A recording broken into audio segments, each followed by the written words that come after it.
want to show you how proud I am to be working with Norfolk Grills. We've got some incredible pieces of kit here, really incredible. And what I like about it is that anybody can use them. They're very user-friendly. I've got a couple of friends who are helping me here today. I've got Neil on one side here, who has an extremely good restaurant down in the south, in St Ives. St Ives, yeah. Perfect. And then I've got this gent. Do you want to introduce yourself, sir? Yeah, sure. I'm Daniel from WhichBBQ.co.uk. I'm going to be doing a little bit of cooking and talking with Galton today around the few topics of obviously barbecue and also a little bit around Galton's background and how we all come together and cook on these wonderful Norfolk grills. Perfect. Right, to begin with, what we're going to do, chef, is we're doing these fantastic racks of lamb. Yeah, quite often a frightening piece of kit to do on a barbecue because of the fat content. I like to keep the fat content on the lamb because it's obviously flavour. Quite often when you're going to barbecue something like this, you watch the whole thing go up and smoke, you get burnt outside, raw middle. Yeah. So it's all down to you, chef. That's it, no pressure on me then. You're going to be cooking them. I always season before I actually barbecue. I can only really talk with authority about the Infinity Grill because this is what I've been using. I've got them all on nice and high. So what we have here is we've got the solid top here and we've got the griddle range here. It's all made from cast iron. It is stunning, it's heavy duty, and what I like about it, it's multifunctional as well. So if you want to have a sauce to go with your lamb, you can put it on here. Separate little thing there, or if you've got accompanying vegetables, you can do it on there. If you want to, you've got all your condiments set down here. You've got a very important thing here, which is a thing for opening beer with, so you can have a beer or two. Are you ready, chef? Yeah, rack of lamb's one all other seasoned. thing I've got to tell you. This is massively important. This is the heat indicator. And mostly from my little bit of experience from cooking outside, the first thing that normally breaks on a barbecue or anything like that is this. So you think you're cooking at a good temperature and you're not. But this is so accurate. Well, look, we're nearly up to 500, chef. So we'll keep an eye on it. But obviously, as soon as you open the lid, the heat goes out to a certain degree. All right? Ready when you are, chef. Perfect. So we'll go on the solid top. It's seasoned up to begin with. We're also, with Neil's barbecue here, we're just going to give it a little bit of smoke flavour. Okay? So we've got literally just some charwood, birch and oak. So we'll get the flavour of the barbecue from that. We'll get the ultimate cooking of the barbecue on this. So we're killing all sorts of birds with one stone. Neil put a few padron peppers on there. Just something that goes particularly well with a rack of lamb is anything Mediterranean-ish, as in peppers, obviously work with it. And all he's doing with this, you aren't even oiling them, are you? No, they've been pre-oiled. Oh, they have been pre-oiled, yeah. Pre-oiled and salted. So they'll go on there, and we'll keep a little eye on it. Whilst that's on, I want to talk about this. This is a very seasonal thing from Norfolk. And I'll ask you, what's that? How'd you call it? Samphire. No, you did it right first time. You called it samphire. Most people call it samphire from the rest of the country. If you're from Norfolk, it's samphire, right? Don't listen to that rather large Yorkshireman who keeps banging on about samphire. This is samphire, okay? It's a really seasonal thing. It grows on the marshes at 100 yards outside my hotel, and the chefs are known to going down there and picking the samphire. You'll look at this and you'll think, why is there root on it? When we're getting the samphire, we pull it up by the root, okay? It regenerates, don't worry about that. It regenerates all over the place. And if you want to go and pick samphire, you've got to get muddy. So, you know, it keeps the hordes away from picking it. The only way to eat samphire is to cook it in simmering water, simmering lightly salted water, okay? And you cook it until it's well cooked. None of this al dente business. There's no benefit to cooking samphire al dente. Then you take it out, you have a big block of butter, you rub it in butter like you would asparagus, and then you strip it between your teeth, okay? Victory. Because you get left with the woody bit there. That's how you eat samphire. You're going to be eating this in a minute. So this has just been put on there, and it's like that. We're just going to give it a quick flavour burst. Not that it needs a flavour burst, but we're just going to give it 2 seconds on the barbecue. Bit of the smoke, chef, from the barbecue, yeah? Right, you can do that, but keep an eye on it. Because we've got some, these are incredible Scottish langoustines. Okay, literally been blanched for 30 seconds. We put a little stick in there, a Norfolk Grills stick in there, because we're then going to quickly put them on the barbecue. I'm not a massive one to introduce different flavours to things, because I want to taste that lamb. I'm happy to taste the smokiness of the lamb, but I don't want to taste other flavour bits and pieces to it. If you're talking about beef, that's different. If you're talking about some pork, that's different as well. But if you've got something like a langoustine, I want to taste that sea and a little bit of flavour. So we'll get on with that in a minute. The lamb's ready to go back onto here now, chef, please. So on you go, on the solid top. So we've got a plancher element to this grill, haven't we, Galton? We have. On the left-hand side of it, which gives you versatility when you're cooking, gives you a few different options. More sort of outdoor kitchens as opposed to just barbecues. I would definitely say, look, I don't know if it's like you guys or anybody here, that in the summer months, especially when it's this hot, it's probably a much better thing to take the kitchen outside than mess the kitchen up inside. Definitely. You know what I mean? So I love the idea of cooking outside. So we've got the samphire here. Are you ready to taste some samphire? Trust me. You've got to have it, maybe not that much, but you've got to have it dripping in butter.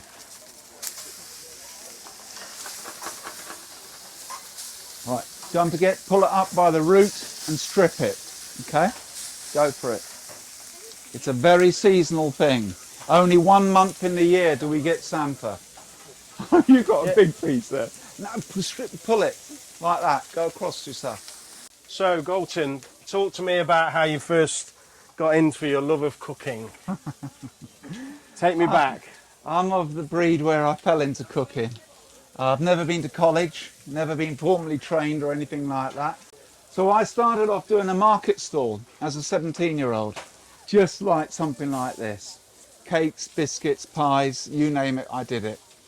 Then my parents went up to the Lake District and tried out samphire. Yes. He was looking for a young chef to train in the pastry, and that's how I started. Yeah. Wow. Yeah, that's how I did it. You've never looked back? Wow. 22, like I said, I was just presented with, each year you get a plaque from Michelin. And it's quite a big thing. All of us chefs await the Michelin plaque. Thanks, chef. And I got presented with it the other day, and there was a young chef near me, and he was saying, well, how do I get a Michelin star, chef, and all that sort of thing. And I said to him, you don't aim to get Michelin stars, you aim to cook the best you possibly can. And if Michelin come along, and perfect, and if you can pop them up there, then even better. Thank you, Neil. And I love it. I'm still as enthusiastic now as I was then, you know? Fantastic. At the beginning. So, here we have the rack of lamb. I don't know if you can see that. That means it's pretty raw in there at the moment. This is the beauty again of the Norfolk grill. If you're worried about anything and you think you want it to, you're not ready for it straight away, just pop it up there. And that will cook beautifully. Right, while the lamb is finishing off on there, got something else from Norfolk. We've got Norfolk new potatoes, which are Norfolk pear potatoes. Okay, now those of you who have occasionally watched me on James Martin might have seen me tell him that these are the best potatoes. We'll get them back on there, chef. As well. Sure. Okay, So maybe you either want to put them on the grill pan or you want to put them on the solid top. Should we get it on the plancha with all that lamb fat on there? Yeah, perfect. Yeah, these are grown in a village called Swaffham, or Swaffham to normal people. And I do think they are the best new potatoes. What I do with them is I have some tin foil, 3 layers of tin foil. Oh, there's a bit of chilli in there. I thought that something caught the back of my throat then, Chef. And these, to me, are the sort of potatoes that when you go like that and you try and rub the skin off it, it just comes off like that. Those are just the beautiful potatoes. What I've done with them is I've put them in tin foil. I've just blanched them on the side of this using this one. And I've blanched them for probably about 10 minutes till they're 3/4 of the way cooked. Then I take them out of that, put them in the tin foil, had some of this with it. You know what that is? Go on. Yeah, Norfolk lavender. Everything has to be Norfolk with me. And it's just not too much, just a bit of Norfolk lavender in there produces such a flavour on those potatoes. There's a bit of garlic, there's a bit of chilli on there. This is what the guys, this is brilliant, this. I like having 2 people working for me. This is a bit like going to James's. You guys do the work. How are we doing with that? Yeah, they're still blood red rare. Yeah. We'll keep them on there. So there's them ready to go. These langoustines are from Scotland. Just beautiful, beautiful little langoustines. And what you do have to be a little bit careful of is not to overcook them. Very easy to overcook them and they just go mush. So what we'll do is a little bit of, we've kept them on with the shell on.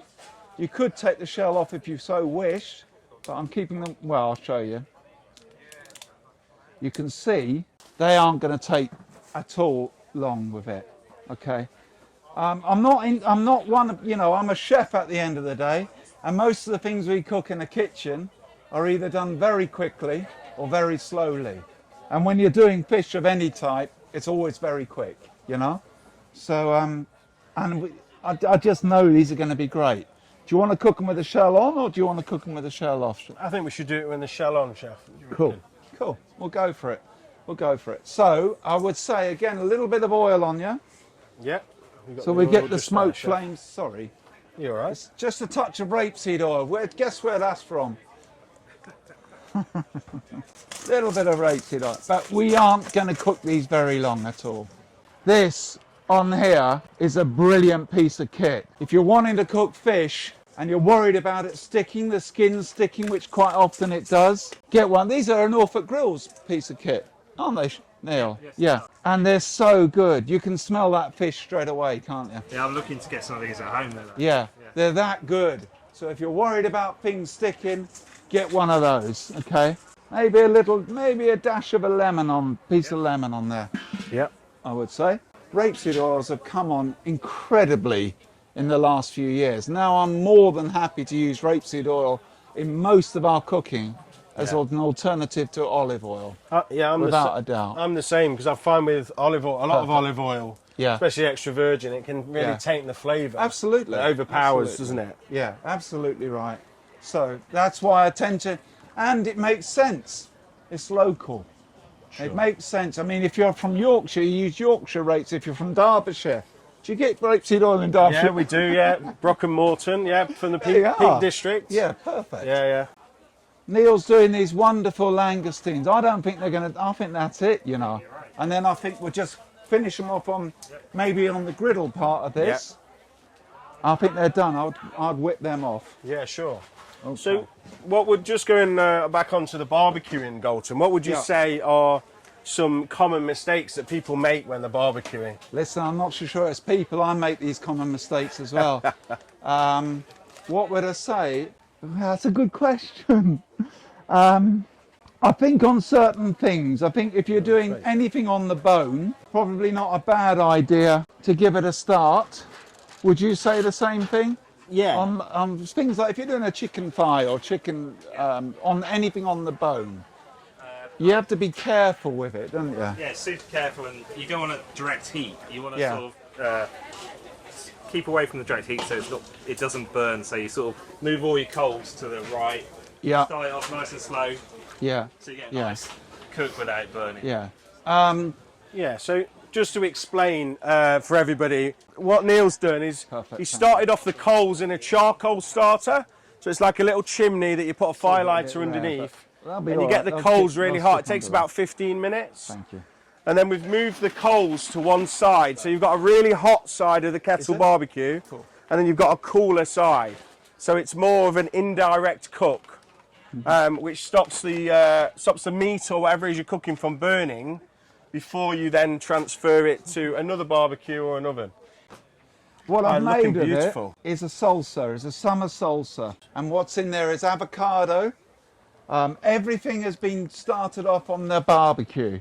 So there's avocado, there's chili, there's mango, all been sealed on the barbecue. Just to give it an extra, you don't have to do that, but just to give it an extra flavour is what we've done. I want you also to taste this because I think you'll like it. You make it in advance. It's a great side dish for not only fish, but meat dishes as well. We've got chili in here as well. It's a flavour bomb there, you know. It's just a summertime flavour. There is a slight charring with mango and the red onion and the avocado and everything in there like that. It's light. Yeah, very colourful and summery. Another thing you can do as well is to just char your lemon because that gives the flavour as well. So when anything you're putting lemon over, just give it a char. I'm having the first one, Chef. Oh, okay. Oh. That would make me smile, that does. That is delicious. If anybody would like to taste one, I'll take it out of the shelf for you so you don't get messed up. But I think you'll like them. Would you like to taste one, anyone? Fresh langoustines cooked by a Michelin star chef, you know. Well, to be fair, I ain't done a lot of the cooking. It's the way I like it. It's lovely. You aren't going to get a lot better than those langoustines. There we go, guys. Tell us what you think of these. So we're just waiting for the lamb to finish off now. We've got the potatoes in the bottom of the tray and all the lamb juices are dripping into the potatoes, so it's going to give that loads of flavour. Right, so what do you reckon on the lamb, gents? They're all still pretty rare, but it doesn't matter. Those of you that missed the start, we started off the rack of lamb on the kettle charcoal barbecue just over here, but with an indirect heat, so it's cooler around the outside, so the coals have been pushed to the back.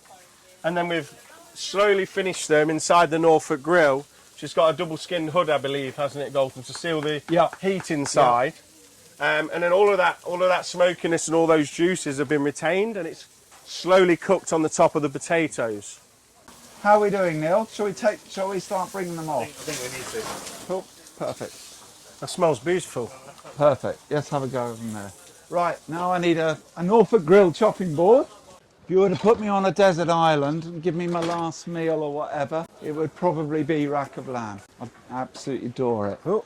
And hopefully we will show you how rack of lamb with these accompaniments works so well together, okay? Ideally, give it a little bit of resting time. That's pretty good. Pretty stunning. You can't all have a chop each. You can have a bit, but you aren't going to want it much better than that. Wow, that's beautiful. Ideally, give it a little time to rest up there still, yeah? You ain't going to come to any harm at all. I'll make it easy for you guys. I'll take it off the bone. Although you're going to lose a bit of the flavour by me taking it off the bone. What would someone ask the butcher for if they wanted this? A French trimmed rack of lamb. It's expensive. Everything is expensive. Everything you go for. No, it's just a lovely piece of meat. Because this isn't spring lamb, there is a little more fat element to it. I do think lamb fat on a leg of lamb, perfect. Lamb fat on a rack of lamb, maybe not so good. So that layer of back fat, that helps it keep it really moist when you're cooking it on the barbecue. Yeah, it gives it a protection. Yeah. It really does. And you can, if you were to chomp on one of those bones, you really get the flavour. Really good flavour. You actually seasoned it really well, Chef. You seem surprised, Galton. This is what I keep banging on about. I don't think you could cook that lamb much better than that. No. I really don't. So what the barbecuing it's done, it's almost given it a nice coating Flavour. and a crust on the outside slightly. Flavour. And then all of that flavour is imparted into Yeah, it. absolute flavour. If we'd have done that in the oven, we wouldn't have achieved the same same No, you outcome. wouldn't. You'd still get a good piece of lamb, but you wouldn't get that Yeah. flavour of what Yeah. what we're looking for. Definitely. A little bit of fat definitely. on some of these. I don't want Please- to give any of this away now. Please come up and try it. So come up when you're ready. A little bit of lamb jus over them. I've got more as well, by the way. Beautiful. It's Look pretty at good. Look at the glaze on Come and that. try it. Come and try it. And also have a new you can potato. do that. Have a Willie Gribben's new potato with it. Why not? Yeah. If you go for the combo, guys, you've got a new potato with the lamb as well. Norfolk lavender, touch of chili. So we've got a French trimmed rack of lamb. Started off on the wood-fired barbecue. Finished off on the Norfolk, well, cooked on the Infinity Grill. And we couldn't have cooked it better if we'd have tried, to be honest with you. No, exactly. If we had tried, yeah. And we blanched the potatoes first before we finished them on the Yeah, barbecue. these are just local potatoes which have been blanched. If anybody wants a little, they're lovely bit. They're chef's perks. So all Norfolk ingredients. The Norfolk lamb, Yeah. the Norfolk potatoes, even Norfolk lavender. Yeah. Thank you so much. We'll So- see you in a bit. I hope you've enjoyed the demo from Galton, from Norfolk Grills, and a fantastic Mawson Hall, and myself, which is Daniel from WhichBBQ.co.uk, and Neil as well. Thank you very much. Porthminster Beach Cafe. Beach Cafe. I got it right in St Ives. So not get the we'll lamb? see you again shortly for the next demo. You want another little bit, didn't you?